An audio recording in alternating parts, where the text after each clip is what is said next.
కేసీఆర్ కూడా ఒక మాట అంటున్నారు ఏంటంటే మేము 10 సంవత్సరాల్లో చేసిన అభివృద్ధి కాంగ్రెస్ 100 రోజుల్లో పాడు చేసింది, అభివృద్ధిని నాశనం చేసింది అని చెప్పేసి అంటున్నారు. మీరేమంటారు? ఆయన ఫ్రస్ట్రేషన్లో ఉన్నాడు. ఫ్రస్ట్రేషన్ నుండి ఆయన ఏమన్నా మాట్లాడవచ్చు అది, కానీ ప్రజలు మాత్రం అట్లా అనుకోవటం లేదు. రేవంత్ రెడ్డి గారు ముఖ్యమంత్రిగా కాంగ్రెస్ ప్రభుత్వం ఏర్పడిన తర్వాత చిత్తశుద్ధితో అందరు మంత్రులు ముఖ్యమంత్రి కలిసేసి ప్రజలకు మేలు చేయాలనే ప్రయత్నం చేస్తున్నారు, పూర్తిగా కృషి చేస్తున్నారు. కానీ ఇబ్బందులు ఎందుకు ఏర్పడుతున్నవి అంటే ఈ బీఆర్ఎస్ ప్రభుత్వం పోతూ ఇక్కడ ఖజానాన్ని ఖాళీ చేసిపోయింది మొత్తం. ఏవైతే చెప్పినామో అవన్నీ ఫుల్ఫిల్ చేయడానికి కొద్దిగా టైం పడుతుంది. ప్రజలు కూడా నమ్ముతున్నారు, అది విశ్వాసం ఉంది. మేము వనరులను సమీకరించుకొని మేమేదైతే వాగ్దానాలు చేసామో అవి ఫుల్ఫిల్ చేసే ప్రయత్నం తప్పకుండా చేస్తాం. మేములే చెప్పిన దాన్ని చేయకుండా పారిపోయే ప్రయత్నం ఉండదు, వాటిని పూర్తిగా అమల్లోకి తెస్తాం. ఇప్పటికీ 100 రోజులు గడిచింది అండ్ ఒక్క రైతు బంధు 4 నెలల నుంచి పడట్లేదు అని చెప్పేసి చాలామంది అంటున్నారు. అండ్ పెళ్ళిళ్ళు అయితే తులం బంగారం ఇస్తామని చెప్పేసి కాంగ్రెస్ ప్రభుత్వం హామీ ఇచ్చింది.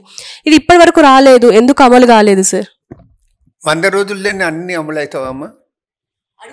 కాదు, సపోజ్లే ఏదైనా హామీ ఇచ్చినా కానీ ఆ హామీని అమలు చేయాలంటే ఆ హామీ అమలు కావటానికి ఎంత డబ్బు అవసరం ఉంటుంది, మనకు దగ్గర ఉన్న రిసోర్సెస్ ఏమి ఉన్నాయి, దాన్ని అన్నీ అనేది ఒకటి అసెస్మెంట్ చేసేసి చేయాల్సి ఉంటుంది. అది ఓసారి మొదలుపెట్టిన తర్వాత మళ్ళీ బ్రేక్ పడకుండా చేయాల్సి ఉంటుంది. సో అన్ని ప్రయత్నాలు చేస్తున్నారు. మేము చెప్పలేదంటలేం కదా, మేము ఇయ్యమంటలేం కదా, మేము తప్పకుండా ఇస్తాం. సో అందులో అనేది ప్రజలు కూడా విశ్వాసంతో ఉండాలి. మీకు తెలుసు కేసీఆర్ గొప్పలు చేసి మాట్లాడేసి ఏం చేసిపోయిండో. ఇది లేదు, ఇప్పుడు నేను ఇవాళ కూడా చూసిన, మనము ఏది అన్ని రాష్ట్రాల కంటే మన దగ్గరనే అభివృద్ధి రేట్ ఎక్కువ ఉన్నది, మన దగ్గరలే ఏది ఇన్కమ్ రేట్ ఎక్కువ ఉన్నది, అన్ని మాటలు చెప్పడం జరుగుతుంది. అది మాటలకే పరిమితం ఉన్నది, వాస్తవానికి అనేది పరిస్థితులు ఆ రకంగా లేవనేది అందరికీ తెలుసు. అది కేటీఆర్ కూడా ఒక కమెంట్ చేస్తున్నారు ఏంటంటే రేవంత్ రెడ్డి నీ ప్రభుత్వాన్ని కూలగొట్టేది నల్గొండ బాంబు, ఖమ్మం బాంబే అని చెప్పేసి ఒక డైలాగ్ అన్నారు. ఎందుకంటారు? వాళ్ళు ఇష్టం వచ్చినట్టు మాట్లాడవచ్చు, వాళ్ళ నోటికి అద్దు ఉన్నదా ఏమన్నా?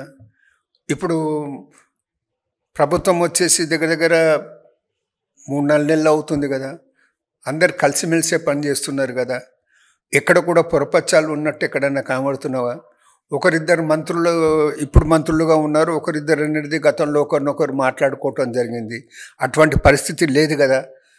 ప్రజలు అనేది మనకు అధికారం ఇచ్చిండ్రు, మనం అందరం కలిసి పనిచేద్దాము, ప్రజలకు మేలు చేద్దామనే ఆ భావనలో వారు పోతున్నారు.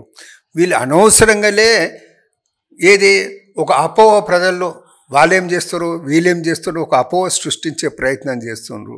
మా వాళ్ళందరూ కలిసికట్టుగానే ఉంటారు, కలిసికట్టుగానే పనిచేస్తారు. మీరులే మేము ఉంటామా పోతామా అనేది దాన్ని పక్కకు పెట్టండి. మీ పార్టీ అనేది ఓడిపోయింది. మీ పార్టీ ఇప్పుడు ఏది ఇప్పుడు ఇప్పుడు ఆమె కడియం శ్రీహరి గారి కూతురు అనేది ఒక లెటర్ రాసింది. ఆమెకు టికెట్ ఇచ్చినా కానీ టికెట్ వద్దని లెటర్ రాసింది. ఎందుకంటే కొన్ని కారణాలు చెప్పింది. అది ఆమె ఎందుకు ఆ కారణాలు చెప్పిందో దాని గురించి మీరు ఒకటి ఆలోచన చేసుకోండి. అది ఆమె ఎందుకు రాసింది, ఆ భావనలే ఆమె ఒక్కదాంట్లో ఉన్న మాట నేను అంటలేదు. చాలామంది కార్యకర్తల్లో ఆ భావన ఉన్నది.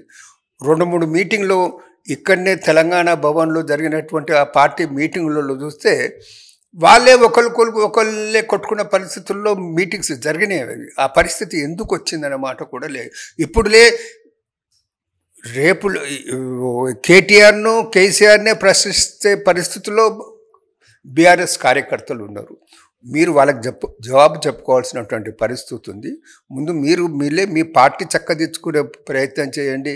మేము అధికారంలో ఉంటామా లేదా, మంచిగా పనిచేస్తూ ఉంటాం, మంచిగా పనిగా చేయకుంటే మా నిర్ణయాలు సరిగ్గా లేకుంటే ప్రజలను మెప్పించలేకపోతే ప్రజలకు స్వేచ్ఛ ఉంది. అది కానీ అంతలోపట్లే మీరు పార్టీని సరిగ్గా చేసుకోండి, ప్రజల్లో ఒక విశ్వాసం కల్పించుకోండి. ఇంకొక 4-5 ఇప్పుడు ఓన్లీ 4 నెలలు అయ్యింది, ఇంకా 4.5 సంవత్సరాల తర్వాత ఎలక్షన్స్ అవుతుంది. అప్పటి వరకులే మీరు పార్టీ పరిస్థితిని మంచిగా తీసుకొని మాకంటే ధీటుగా పని చేస్తామనే ఒక విశ్వాసాన్ని ప్రజల్లో కల్పించేసి మీరు ఎన్నికల్లో గెలిచి మీరు రావచ్చు. ప్రజాస్వామ్యంలో ఆ స్వేచ్ఛ మీకున్నది. అది ఒకవేళ మేము సరిగ్గా పనిచేయలేదనుకో, దానికి గతంలో కూడా మేము అధికారంలో ఉండి చాలా కాలం అధికారంలో ఉండి మేము ఫస్ట్ టైం 83లో ఓడిపోవటం జరిగింది.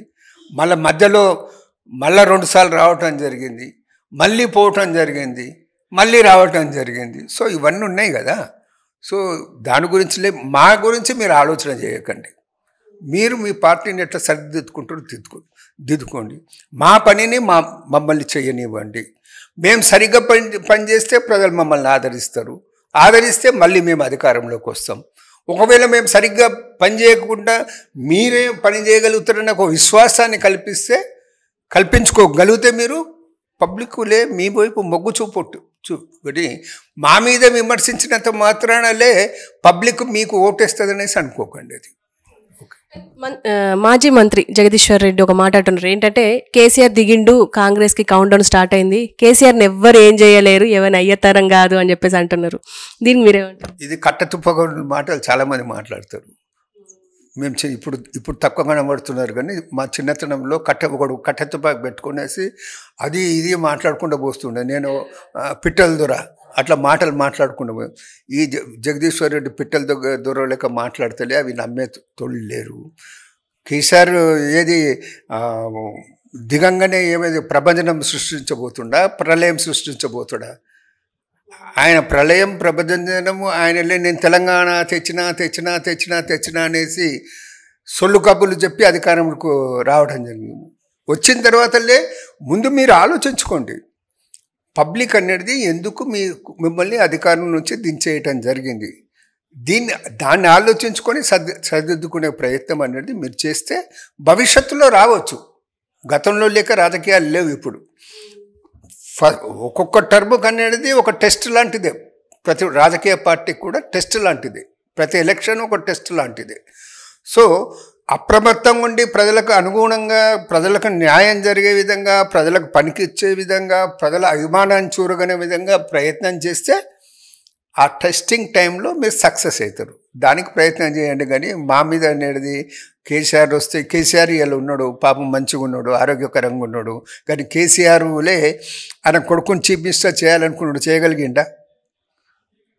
సో భవిష్యత్తు ఏమవుతుందో మనం చెప్పలేము. ఓకే, ఇప్పుడు రేవంత్ రెడ్డి గారి ఇంటి ముందర ఒక వ్యక్తి ఆత్మహత్య ప్రయత్నం చేశారు. ఎందుకు అంటే ఆయనకి రేవంత్ రెడ్డిని కల్పించడానికి పర్మిషన్ లేదు. అంటే కొంతమంది కామెంట్స్ ఏంటంటే ప్రజాపాలన అంటున్నారు, ఇలా ఆత్మహత్యల దాకా తీసుకొస్తున్నారు ఎందుకు అని చెప్పేసి అంటున్నారు. మీరేమంటారు? అట్లా కాదు కదా. ఇప్పుడు వాళ్ళకు కూడా ఓపిక ఉండాలి. ముఖ్యమంత్రిని కలవాలనుకున్నప్పుడులే ఇంతకు ముందట్లేక పరిస్థితి లేదు. మేము ఇందిరాగాంధీ గారు ప్రైమ్ మినిస్టర్ ఉన్నప్పుడు 73-74 ఆ టైంలో మేము ట్రైన్ దిగంగానే డైరెక్ట్గా పిఎం హౌస్కి పోయేసి మార్నింగ్ ఆమె 8:30 to 9:30 మధ్యలో ఒక 1/2 hour 45 minutes అంటే దేశం నుంచి వచ్చిన వాళ్ళందరినీ కలుస్తుండే. ఎవ్వరు పోయినా కానీ లోపలికి ఎంట్రీ ఉంటుండే. సో అటువంటి పరిస్థితి. అట్లనే రాజశేఖర్ రెడ్డి గారు చీఫ్ మినిస్టర్గా ఉన్నప్పుడు కూడా, డాక్టర్ చెన్నారెడ్డి గారు చీఫ్ మినిస్టర్ ఉన్నప్పుడు, అంజయ్య గారు కూడా చీఫ్ మినిస్టర్ ఉన్నప్పుడు మేము డైరెక్ట్గానే సెక్రటరియట్కి వెళ్ళిపోతుంటాం, సీఎం ఛాంబర్లకు వెళ్ళిపోతుంటాం. సో అప్పటి పరిస్థితుల్లో ఉండే. ఇప్పుడు సెక్యూరిటీ పాయింట్ ఆఫ్ వ్యూలో చాలా ఇష్యూస్ వచ్చినాయి. అది మనము ఆ థ్రెట్ని అనేది కాదనేసి మనం స్వాతంత్రం తీసుకునే పరిస్థితి కూడా ఉండదు. అది సో ఇవాళ కలవకపోవచ్చు, రేపు కలుస్తారు. మీకు ఓపిక ఉండాలి. వాళ్ళ మీద మన సమస్య ఉన్నదనుకోండి, ఆయన కలవలేకపోతేలే ఆ సమస్య ఉన్నటువంటి కన్సర్న్ డిపార్ట్మెంట్ మినిస్టర్ ఎవరో వారిని కలిసే ప్రయత్నం చేయాలి, ఆఫీసర్స్ ఎవరున్నో వాళ్ళని కలిసే ప్రయత్నం చేయాలి. ఆత్మహత్య చేసుకునే ప్రయత్నం చేసి మనం సాధించేది ఏముంది? ఏదైనా ఉంటే ఉండి సాధించాలి అంతే. ఇవాళ కలవకపోతే రేపు కలుగుతాడు, రేపు కలిసిందనుకో సెకండ్లో మీ ఇష్యూ అనేది సాల్వ్ కావచ్చు. ఆ ఓపికతోటిలే, ఆ విశ్వాసంతో ఉండాలి. ఓకే. రీసెంట్గా ఒక సభలో రేవంత్ రెడ్డి గారు ఒక మాట అన్నారు, బయట రాష్ట్రాల నుంచి వెళ్ళి ఓటర్లను తీసుకురండి, ఇక్కడ ఓట్లు వేయించండి అని అన్నారు. అయితే దీనికి కౌంటర్గా అంటే వీళ్ళు దొంగ ఓట్లు వేయించుకొని గెలవడానికి ప్రయత్నాలు చేస్తున్నారా అని చెప్పేసి అంటారు. దీనికి మీరేమంటారు? అట్లా కాదు, అంటే నేను ఆయన ఏం మాట్లాడిండో నేను చూడలేదు. బహుశా బయట రాష్ట్రాల్లో కూడా మన ఓటర్స్ ఉన్నోళ్ళు ఉంటారు, వాళ్ళకు ఓటింగ్ రైట్ ఇక్కడ ఉంటుంది. కానీ వేరే రాష్ట్రాల్లో పని మీదనో బిజినెస్ మీదనో పోయేసి ఉంటారు. అటువంటి వాళ్ళను కూడా కన్వే చేసేసి పిలిపించుకొచ్చేసి ఇక్కడ ఓటు వేయాలనే మాట అనేది ఆ మాట చెప్పిండొచ్చు. ఎందుకంటే ఎగ్జాక్ట్లీ ఆయన ఏం చెప్పిండో నేను చూడలేదు. కానీ ఆయన ఉద్దేశం అదే ఉంటుంది అనే మాట నేను మనవి చేస్తూ ఉన్నాను. ఎవరికి కూడా రెండు దగ్గర ఓటేసే అవకాశం లేదు. ఎవరికి కూడా రెండు దగ్గరలో ఓటేసే అవకాశం లేదు. ఎవరికి ఓటర్స్ లిస్టులో రెండు దగ్గరలో ఓటుండే అవకాశం లేదు. ఇదే సుల్తాన్ సలావుద్దీన్ ఓవైసీది రెండు చోట్ల ఓటు, హైదరాబాద్లో రెండు చోట్ల ఓటు ఉంటే కంప్లైంట్ చేసి మేమే ఒక దగ్గర నుంచి ఓటు అనేది తీయించేసినాం last year before last year. So ఎవరికైనా కానీ రెండు చోట్ల ఓటు ఉండే అవకాశం లేదు. రెండు చోట్ల అంటే లిస్ట్లో రెండు చోట్ల ఓటు ఉండే అవకాశం లేదు. ఒకవేళ ఎవరికైనా ఉంటేలే వాళ్ళు చట్ట ప్రకారంగా శిక్షార్హులు. ఒకవేళ వాళ్ళు రెండు చోట్ల ఓటు వేసే ప్రయత్నం చేస్తే దానికి కూడా శిక్షకు అనేది వారు బాధ్యులు అవుతారు. Thank you very much sir.